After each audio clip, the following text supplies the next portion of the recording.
উচ্চতর গ্রেডের প্রাপ্যতা সংক্রান্ত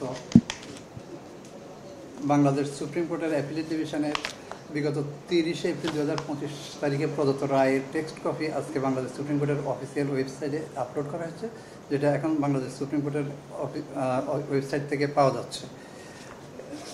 যেটা আমরা আগে একবার বলছিলাম, টাইম স্কেল এবং সিলেকশন গ্রেড সংক্রান্ত যেই বিধান ছিল 2009-এর জাতীয় বেতন স্কেলে, সেটাকে বাতিল করে 2015 সালের ন্যাশনাল পে স্কেলে প্যারাগ্রাফ 7, 1 and 2-তে দুটা উচ্চতর গ্রেডের ইন্ট্রোডিউস করা হয়েছিল। সেখানে এক্সক্লুড করে দেওয়া হয়েছিল দ্য এমপ্লয়িজ, যারা দ্বিতীয় থেকে যারা চতুর্থ গ্রেড থেকে উপরে যে ধরনের কর্মচারীরা রয়েছেন, ওনারা উচ্চতর গ্রেডের এই সুবিধা পাবেন না। এবং আরেকটা শ্রেণীকে বাদ দেওয়া হয়েছিল, তারা হচ্ছেন যারা ইতিপূর্বে দুইটা টাইম স্কেল অথবা সিলেকশন গ্রেড যেই নামে হোক পেয়ে থাকেন, তারাও এই আইনের সুবিধা পাবেন না। পরবর্তীতে 21/9/2016 সালে অর্থ মন্ত্রণালয় থেকে একটা পরিপত্র জারি করা হয়।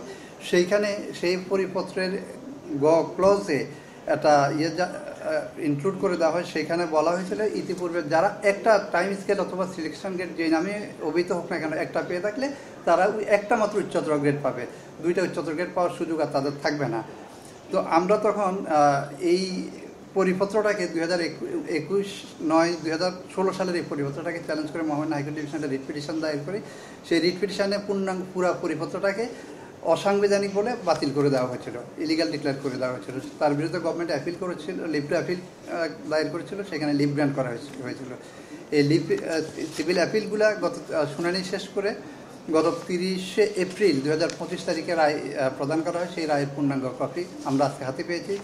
সেই রায় এখানে দেখা যাচ্ছে আমাদের মাননীয় অ্যাপিলেট ডিভিশন এই পূর্ণাঙ্গ রায়ে হাইকোর্টের যে জাজমেন্টটা দিয়েছিল সেই জাজমেন্টটাকে কিছুটা মডিফাই করে দিয়েছেন, এবং মডিফাই করে হাইকোর্ট যেভাবে রুলটাকে অ্যাবসোলিউট করে দিয়েছেন সেই রুলটাকে অ্যাবসোলিউট না করে অ্যাবসোলিউট ইন পার্ট করে মডিফাই করে দিয়েছেন, যার ফলশ্রুতিতে ওনারা হাইকোর্ট ডিভিশনে পুরা পত্রটাকে বাতিলের পুরাটা না রেখে শুধুমাত্র ক্লজ গ, যেখানে উচ্চতর গ্রেড পাওয়ার বিষয়ে কিছু এম্বার্গ তৈরি করা হয়েছিল, সেই ক্লজ গটাকে আনকনস্টিটিউশনাল বলেছেন আমাদের সুপ্রিম কোর্ট। সুতরাং এই মুহূর্ত থেকে 21/9/2016 তারিখে অর্থ মন্ত্রণালয় কর্তৃক প্রদত্ত পরিপত্রের ক্লজ গটা আর থাকবে না।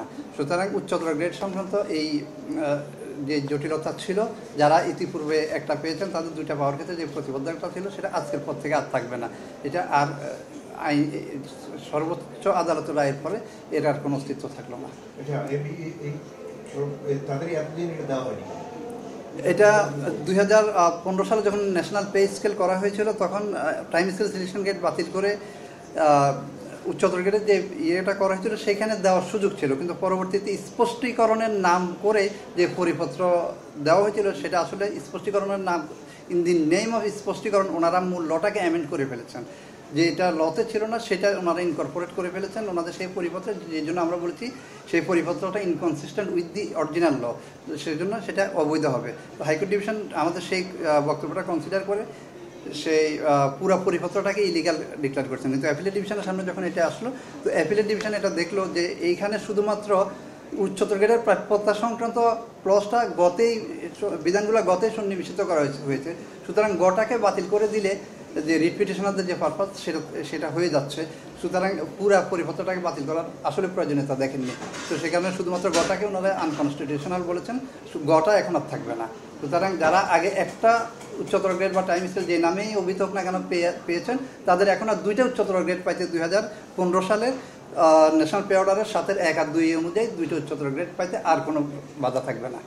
সবাই পাবে, সবাই জিনিসটা কি হবে, এটা যারা আগে একটা পেয়েছেন তারা এখন দুইটা পাবেন, কিন্তু পরিপত্রের কারণে যে পরিপত্র দিয়ে প্রতিবদ্ধকতা সৃষ্টি করা হয়েছিল সেখানে বলেছে যারা আগে একটা পাইছেন তারা এখন শুধু একটা পাবেন, দুইটা পাবেন না।